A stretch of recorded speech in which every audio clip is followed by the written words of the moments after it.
Eco plus का नया आविष्कार Eco Plus Hexa Power TMT इसकी प्रीमियम क्वालिटी व उन्नत जंग रोधक क्षमता दे बेजोड़ मजबूती।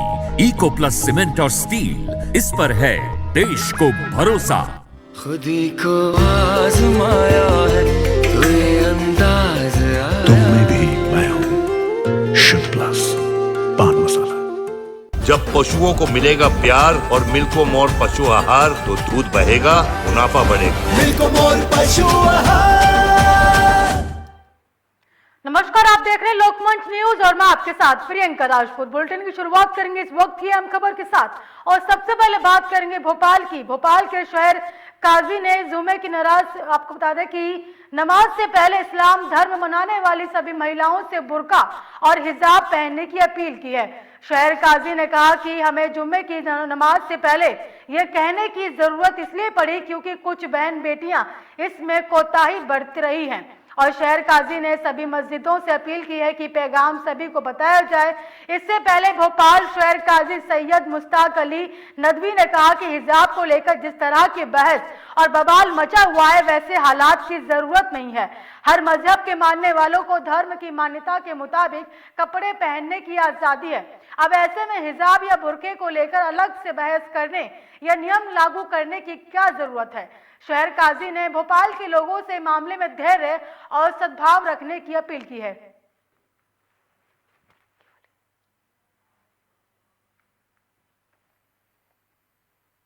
बिस्मिल्लाहिर्रहमानिर्रहीम।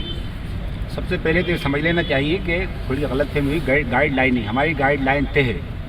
हमारा यकीन है कि कुरान, पवित्र कुरान मालिक की किताब है और मालिक ने आखिरी पैगंबर हज़रत मोहम्मद मुस्तफ़ा सल्लल्लाहु अलैहि वसल्लम किया है। पवित्र कुरान के अंदर मालिक ने बाकायदे हुक्म दिया है कि हमारे नबी आप अपनी बीवियों से, अपनी बेटियों से और तमाम ईमान वाली औरतों से कह दिए कि वो पर्दा करें।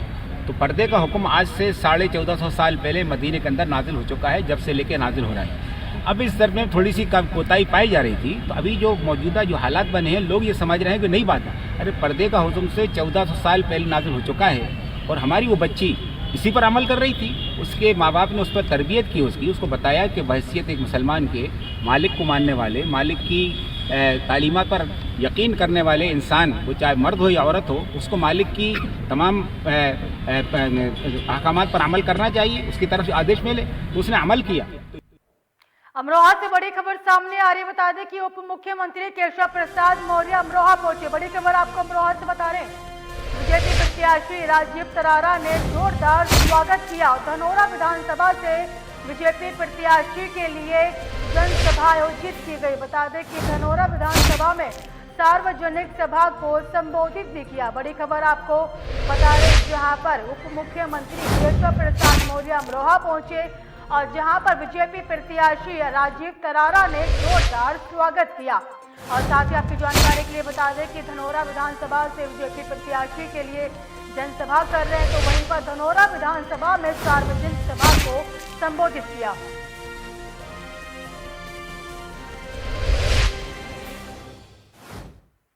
उत्तर प्रदेश के मुख्यमंत्री योगी आदित्यनाथ आज बदायूं पहुंचे, जहां वजीरगंज कस्बे में उन्होंने एक जनसभा को संबोधित किया।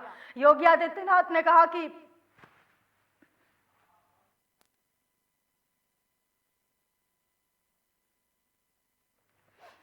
जहां वजीरगंज कस्बे में उन्होंने एक जनसभा को संबोधित किया और योगी आदित्यनाथ ने जहां विपक्षी दलों पर जमकर हमला बोला, तो वहीं प्रदेश और केंद्र सरकार की जमकर तारीफ करते हुए उनकी योजनाओं की जमकर तारीफ की।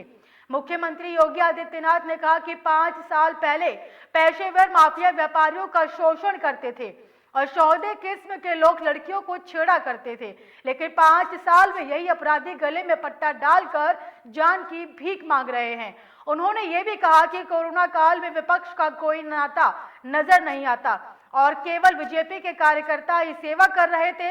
हमारी सरकार में एक और बुलडोजर से विकास कार्य हो रहे तो वहीं दूसरी ओर गुंडों की संपत्तियों को नष्ट किया जा रहा है। प्रदेश में कोरोना की तीसरी लहर कब आई और कब चली गई पता ही नहीं चला। हमने कोरोना की तीसरी लहर को रोका है। और योगी आदित्यनाथ ने कहा कि सपा सरकार में जनता को राशन देने को नहीं मिलता था, जबकि हमारी सरकार में महीने में 2 बार राशन सबको मिल रहा है।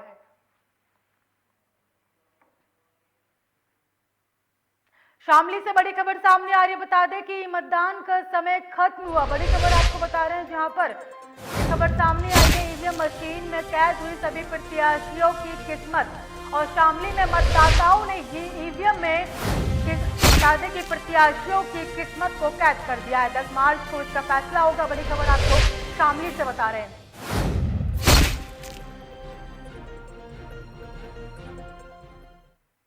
बात करेंगे शामली की। शामली में आरएलडी के मतदान बूथ एजेंटों को धमकाते हुए बीजेपी का वीडियो वायरल हो रहा है और वहीं पर चुनाव के बाद देख लेने तक की धमकी दी गई। बूथ पास को भी जबरन बीजेपी नेता ने फड़वा दिया और बीजेपी को वोट करने की धमकी भी दी गई। बीजेपी नेता मनीष चौहान का लाइव वीडियो वायरल हो रहा है और शामली जनपद के कांधला थाना क्षेत्र का वायरल वीडियो बताया जा रहा है। खबरों में आगे बढ़ेंगे, बात करेंगे सिद्धार्थनगर की। सिद्धार्थनगर जिले में छठे चरण के लिए नामांकन चल रहा है और जहां आज डुमरियागंज से बीजेपी के प्रत्याशी राघवेंद्र प्रताप सिंह नामांकन करने के बाद मीडिया से बात करते हुए बिखरे पड़े। बता दें कि जो मीडिया कर्मियों ने पूछा कि बीते 5 सालों में कितना विकास आपने किया, तो उन्होंने कहा कि इतना विकास किया है जो लोग सोचे नहीं। और जब पूछा गया कि लोग आरोप लगाते हैं कि क्षेत्र की सड़कें बदहाल हैं, तो उन्होंने कहा कि जो अंधे हैं उन्हें दिखाई नहीं देता। मैंने डबल लेन 9 सड़कें बनवाई हैं और 4 पुल बनवाए हैं, ये जिन्हें दिखाई नहीं पड़ रहा। चुनाव जीतने के बाद उनकी आंखों का ऑपरेशन करवा दूंगा। और इसके साथ ही जो मीडिया कर्मी ने पूछा कि आपकी सरकार लोगों के खाते में 15 लाख रुपए भेजने की बात कही थी, तो उन्होंने कहा कि आपको दिखाई नहीं देता, आपको सुनाई नहीं देता और आप झूठ बोल रहे हैं। हम तो 15 करोड़ दे चुके हैं और आप गिन नहीं पा रहे। अब मैंने इतना कुछ किया कि जो मैंने वृत्त पूरा बुकलेट बनवाई और दे दिया जनता को। और अगर हम बैठ के आपको बताएंगे तो मेरे ख्याल से घंटों में ही पूरा नहीं हो पाएगा। कुछ विजन है, अगर इस बार जीते तो आगे क्या करेंगे? इस बार जीतेंगे तो जनता की जो सोच होगी उससे ज़्यादा करेंगे। व्यक्तिगत स्तर पे आपने सोचा होगा? हमने कभी घोषणा नहीं किया है, न घोषणा करेंगे। और जनता हमारी अपेक्षा यही करती है कि कुछ अच्छा करेंगे और उसी विश्वास पे जनता इस बार हमको भारी बहुमत से डुमरियागंज में जिताने जा रही है। जनता आरोप लगाती है कि डुमरियागंज में सड़कों की हालत बड़ी खराब है, उस पर कोई खास काम नहीं हुआ है। वो जिनको दिखाई नहीं देता, जिनकी आंखें अंधी हैं, डबल लेन कोई सड़क नहीं थी, 9 सड़कें डबल लेन बनी हैं, कई 100 सड़कें बनी हैं, 4 पुल बनी हैं। और अगर नहीं दिखाई देता तो मैं फिर अगले चुनाव में जीतने के बाद उनके आंख का ऑपरेशन करा दूंगा।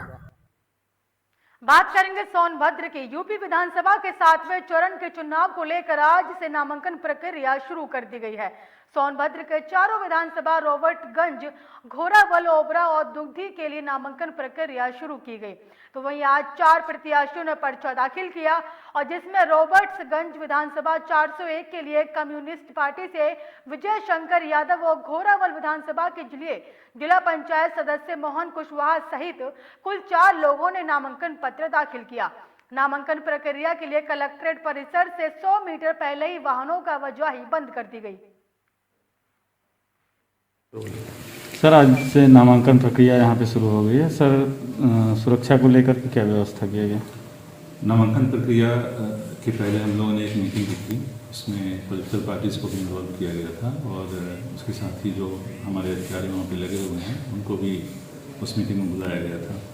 इसके लिए एक व्यापक सुरक्षा घेरा नामांकन स्थल के आसपास तैयार कराया गया है, जिसमें कि अव्वल प्रभारी हमारे अपर पुलिस अधीक्षक मुख्यालय हैं और उनके अधीन में 4 पुलिस उपाधीक्षक, 10 SO SHO सहित करीब 150 पुलिसकर्मी वहाँ पे लगाए गए हैं, जिसमें कि LIU, फायर सर्विस और अन्य शाखाओं के पुलिसकर्मी हैं, PAC भी है। उन्नाव से बड़ी खबर सामने आ रही है। बता दें कि उन्नाव मामले पर मायावती ने ट्वीट किया है। दलित युवती का शव मिलना बेहद दुखद है। मायावती ने ट्वीट करते हुए कहा कि दलित युवती का शव मिलना बेहद दुखद है और सपा नेता के शव मिलना गंभीर मामला है। युवती का दफनाया हुआ शव बरामद हुआ। अपहरण हत्या की आशंका जता रहे थे। मायावती ने ट्वीट करते हुए कहा कि सपा नेता का अपहरण और हत्या की आशंका जता रहे हैं।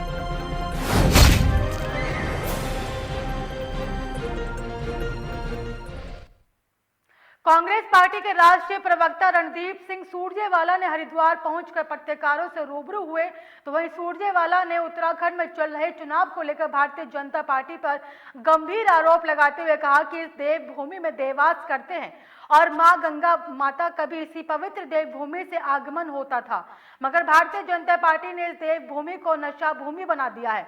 रणदीप सुरजेवाला ने प्रेस वार्ता के दौरान हरिद्वार सीट से बीजेपी प्रत्याशी और प्रदेश अध्यक्ष मदन कौशिक पर आरोप लगाते हुए कहा कि ये सिर्फ उत्तराखंड के युवाओं को रोजगार तो नहीं दे रहे।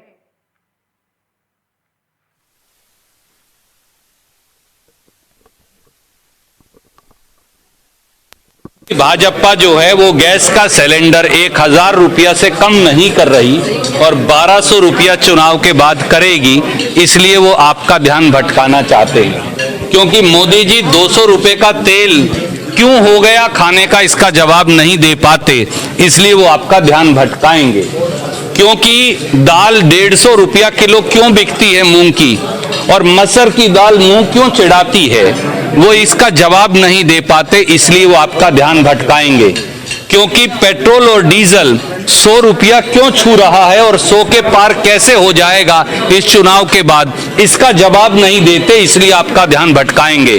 क्योंकि 1000 रुपए तक के जूते पर 5% से 12% जीएसटी क्यों कर दिया मोदी जी ने, इसका जवाब नहीं है, इसलिए ध्यान भटकाएंगे। वो ध्यान भटकाएंगे, हम देश बनाएंगे। फिलहाल मुझे दीजिए इजाजत और देखते रहिए लोकमंच न्यूज।